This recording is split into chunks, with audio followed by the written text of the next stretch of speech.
So, 2012, again, despite physical settlement. Next slide.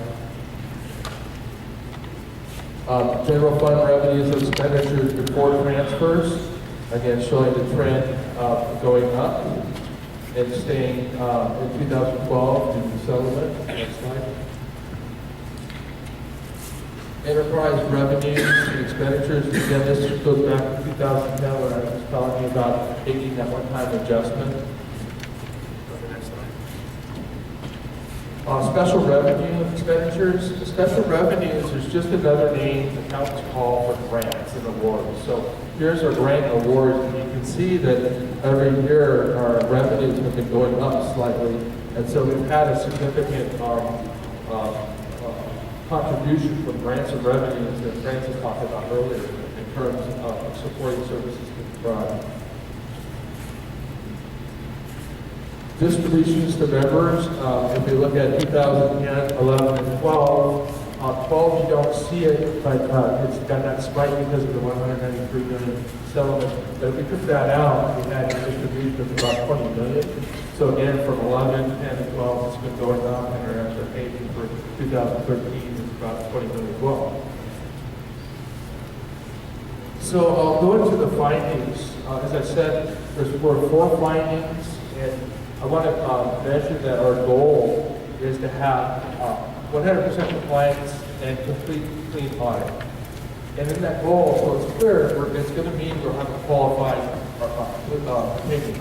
It won't be unqualified because we're going to keep the revenues from our components out of our tribal-wide statements.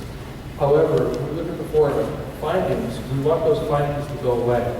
And so in 2010, we had, let's get my numbers right, 2010 we had 7 findings, 2011 we had 5 findings, 2012 we had 4 findings, and I expected 1 finding in 13, and the 0 findings when we hit 14.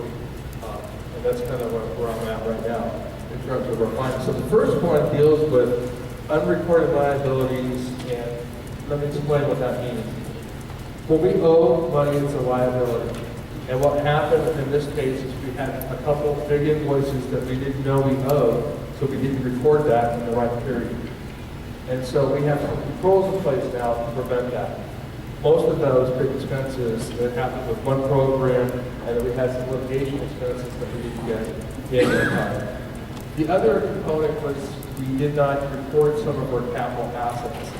Now, if we go back to 2010, and at that point we were reconciling our balance sheet accounts, like our cash and everything, on a timely basis, all that's been fixed. So our financial statements now, when we do internal statements, every month we're reconciling all of our accounts. So I don't expect to see any issues with this finding going forward.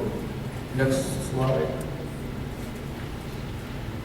The second finding had to do with credit cards. And credit cards are one of those things in which we have to have approval before we make expenditures, and we have to have evidence that we made that expenditure. So if I have a credit card and I don't get approval from Francis to go buy something, I go buy something, and I come back and I lose that receipt, and I don't think about it. It might all be right. It's charged to the finance department. But the auditor comes in and says, okay, wait a minute. You didn't have evidence here that you had authority to buy that. And by the way, there's no evidence that you buy it. So it becomes a finding. So we need to collect all the receipts. And this is one of the findings of which we're putting together a program called the Purchase Card Program. In that program, you'll have the ability to have online visibility of how things are being purchased, and that way we can have a better monitoring of getting the receipts in. Next slide. On this slide, it deals with purchase cards, with fuel cards, and we've had problems when auditors came in 2012. We let them know we had problems with misuse of cards. We have investigated, prosecuted the folks that are law of the people that were misusing the cards. So if you misuse a fuel card, you're going to get caught, and it's not going to be good. But at the other side of that is a finding that we've fixed, and we have no issues that I know of at this time. Next finding, the last finding deals with dated bacon. And basically, there's a law out there, and the law doesn't go away, so this still has to happen, is when you're in construction, you have to pay people prevailing wages. So when we start the construction on the reservation in the spring for the construction of the new government center, people will be paid prevailing wages, and then we have to have proof of that. And so when we do that, it's we have to have those in our records. And so what we did have that as at a program level, and that was what caused this finding. Again, the program's been trained, and I don't expect that to be a finding in 2013 or forward. So that's the conclusion of the financial update in terms of the fiscal year 2012 audit. And I'd like to talk now, if there's no other questions, I'd like to talk now about the investments. First, the good news, I'm sorry, go ahead.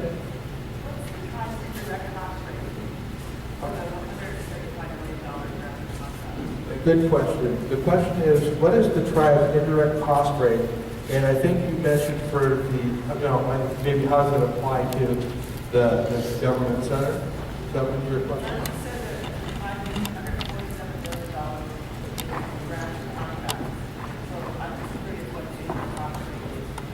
Okay. Gotcha. So the indirect cost rate, Tom's going to mention this when he's talking about the 2014 budget, but our current rate now is 35.88%. The year before was 27.65%. So we had a significant jump in the rate. And the rate applies just to salaries. And so what that means is that if you were to look at your total cost of a program, and you look at where our indirect cost rate is, it's about 20%. It covers about 20%, so it's reasonable. It's not like it's way overboard. If you look at the whole tribe of the I did the math last night. If you look at $148 million budget and what we get at an indirect cost rate, or actually if I look at just the government support, it's less than 10%. So we're actually, when you look at those numbers that way, it's pretty, it's not like that rate is outrageous, 35.88. I think that our rate would go a little bit higher than that. But anyway, I just wanted to let you know. Any other questions, by the way? Okay, I'm going to go ahead and move quicker here. Just a couple of notes on the investment side. We were able to set up an investment for a general fund. Amounts that's $3.3 million, so we've taken accounts of the general fund and started to invest those with the professional and key bank. The qual, we started out with a settlement of $193 million. 50% of that, or $96.5 million, was the distributed membership. That left $96.5 million in the investment fund.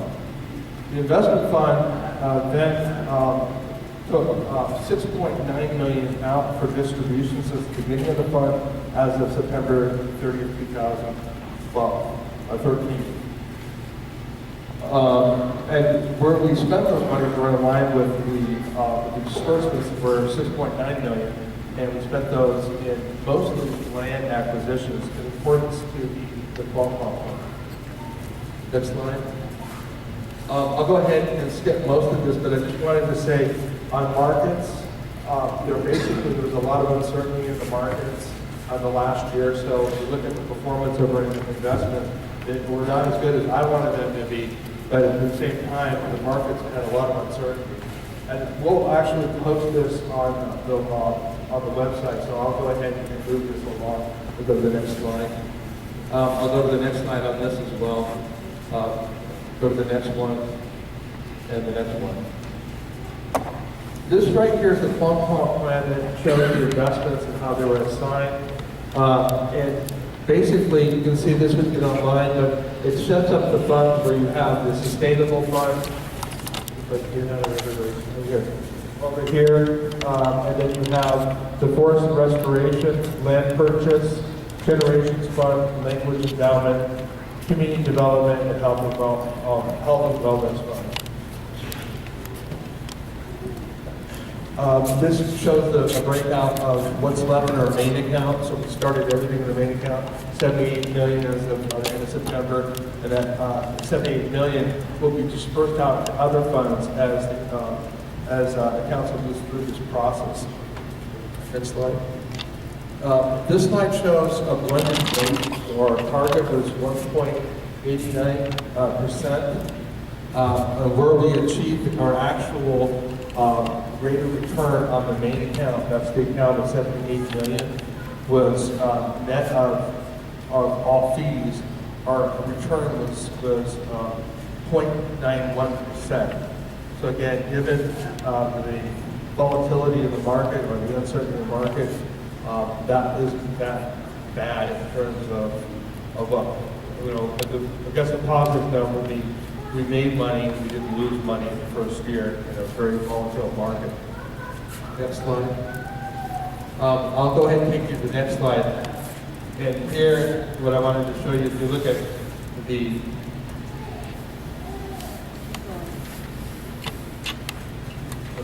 if we go to the current allocation, we've got 67% that's in fixed income, that's the same as bonds. And we have roughly 31% in equity. Go to the next slide. I went over some of the slides that I didn't show you, but I'm going to explain a little bit of it. In the marketplace right now, we expect interest rates to rise. And so we're in a position now with our investment portfolio where they've looked at the bonds and they've moved the bonds into less amount of years of maturity. That's what this slide shows here. So we have about, all of our bonds are, at the top bar here, are at 5 to 7 years or lower in terms of maturity. And that's good because as interest rates rise, your bonds are go down. So it's better to have a lower maturity date in your bonds and take advantage of those higher interest rates. It's going to push up equity. So let me go to the next slide. Here you'll see the goals and accomplishments. I just want to point out that on a positive note, the portfolio is well positioned for growth, and we expect a good year coming up. So the goals of the funds are to establish a long-term investment account to support future needs through endowments. And another goal is to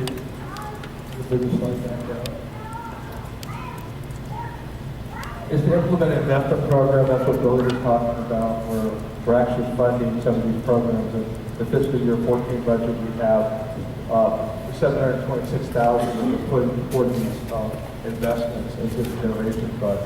And some of the accomplishments, we created an investment policy, we created an investment committee that meets on a regular basis and then takes recommendations to the council for approval. And finally, the last is that we earned a positive total return for the first year, which is good in the environment that we're in. Okay, and with that, I'm going to turn it over to Tom, who's going to take us through the fiscal year 2014 budget.